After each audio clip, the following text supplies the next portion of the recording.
Hi ಎಲ್ರಿಗೂ ನಮಸ್ಕಾರ. ನೀವು ನೋಡ್ತಾ ಇದ್ದೀರಾ ಮೇಘ್ನಾಸ್ ಫುಡ್ ವ್ಲಾಗ್. ಇವತ್ತಿನ ವಿಡಿಯೋದಲ್ಲಿ ಮನೆಯಲ್ಲೇ ಮಿಕ್ಸ್ಚರ್ನ ರೆಡಿ ಮಾಡ್ಕೊಳ್ಳೋಣ.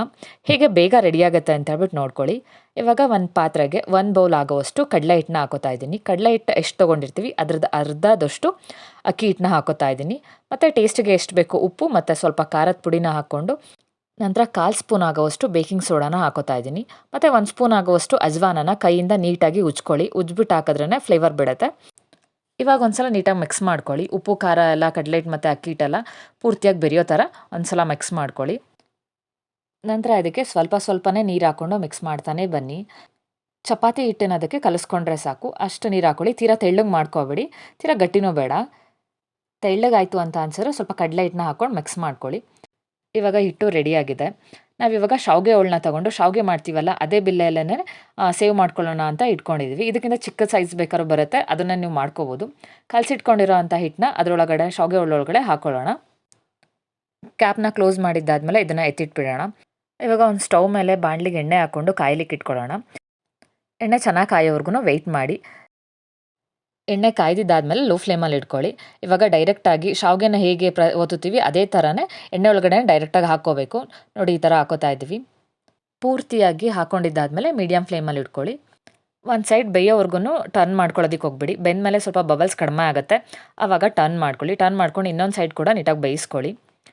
2 ಸೈಡ್ ಕೂಡ ನೀಟಾಗಿ ಬೇಯಿಸ್ಕೊಂಡಿದ್ದಾದಮೇಲೆ ಎಣ್ಣೆಯಿಂದ ಎತ್ತಿಟ್ಕೊಬೇಡಿ. ಒಂದು ಟಿಶ್ಯೂ ಪೇಪರ್ ಮೇಲೆ ಹಾಕ್ಕೊಂಡು ಎತ್ತಿಟ್ಕೊಳ್ಳೋದ್ರಿಂದ ಎಣ್ಣೆ ಇದ್ದರೆ ಎಣ್ಣೆ ಹೀರ್ಕೊಳ್ಳುತ್ತೆ ಟಿಶ್ಯೂ ಪೇಪರು. ನಾವು ಜಾಸ್ತಿ ಬೇಕಿಂಗ್ ಸೋಡಾನ ಯೂಸ್ ಮಾಡಿಲ್ಲ, ಹಾಗಾಗಿ ಜಾಸ್ತಿ ಎಣ್ಣೆ ಹೀರ್ಕೊಳ್ಳಲ್ಲ. ಬೇಕಿಂಗ್ ಸೋಡಾನ ಸ್ವಲ್ಪ ಕಡಿಮೆನೇ ಹಾಕೊಳ್ಳೋದ್ರಿಂದ ಕ್ರಿಸ್ಪಿ ಆಗು ಬರುತ್ತೆ ಮತ್ತು ಎಣ್ಣೆನೂ ಜಾಸ್ತಿ ಹೀರ್ಕೊಳ್ಳೋದಿಲ್ಲ. ನಾವು ಈ ಥರ ಮನೆಯಲ್ಲೇ ಮಾಡ್ಕೊಂಡು ತಿನ್ನೋದ್ರಿಂದ ಫ್ರೆಶ್ ಆಗೂ ಇರುತ್ತೆ, ಹೈಜೆನಿಕ್ ಆಗೂ ಇರುತ್ತೆ ಮತ್ತು ದುಡ್ಡು ಕೂಡ ಸೇವ್ ಆಗುತ್ತೆ. ಇದೇ ಬಾಣಲಿಗೆ ಡ್ರೈ ಫ್ರೂಟ್ಸ್ ಕೂಡ ಹಾಕ್ಕೊಂಡು ಫ್ರೈ ಮಾಡ್ಕೊತಾ ಇದ್ದೀನಿ. ನೀವು ಬೇಕು ಅಂತ ಅನ್ಸಿದ್ರೆ ಹಾಕ್ಕೊಳ್ಳಿ, ಇಲ್ಲ ಅಂತ ಅಂದರೆ ಸ್ಕಿಪ್ ಮಾಡ್ಕೊಳ್ಳಿ. ತಿನ್ನಲ್ಲ ಅಂತ ಅಂದರೆ ಹಾಕ್ದೇನೂ ನಡೆಯುತ್ತೆ. ಇವಾಗ ಜಜ್ಜಿಟ್ಕೊಂಡಿರೋಂಥ ಬೆಳ್ಳುಳ್ಳಿ ಸಿಪ್ಪೆ ತೆಗೆದಿಲ್ಲ, ಹಾಗೆ ಜಜ್ಜಿಟ್ಕೊಂಡಿದ್ದೀವಿ. ಇದನ್ನು ಪೂರ್ತಿಯಾಗಿ ಕ್ರಿಸ್ಪಿ ಆಗೋವರೆಗೂ ಫ್ರೈ ಮಾಡ್ಕೊಳ್ಳಿ. ನಂತರ ಒಂದು ಬೌಲ್ ಆಗೋವಷ್ಟು ಕಡಲೆಬೀಜನ ಹಾಕ್ಕೊಂಡು ಕ್ರಿಸ್ಪಿ ಆಗೋವರೆಗೂ ಫ್ರೈ ಮಾಡ್ಕೊತಾ ಇದ್ದೀನಿ.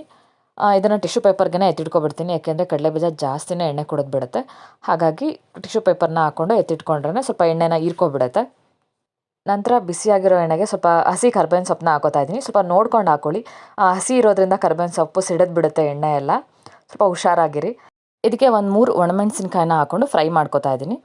ಇದನ್ನು ಕೂಡ ಎತ್ತಿಟ್ಕೊಂಡಿದ್ದಾದಮೇಲೆ ಈಗ ಫ್ರೈ ಮಾಡ್ಕೊಂಡಿರೋವಂಥ ಅಷ್ಟು ಐಟಮ್ಸ್ ಕೂಡ ಒಂದು 10 ನಿಮಿಷ ತಣ್ಣಗಾಗಲಿಕ್ಕೆ ಬಿಟ್ಬಿಡಿ.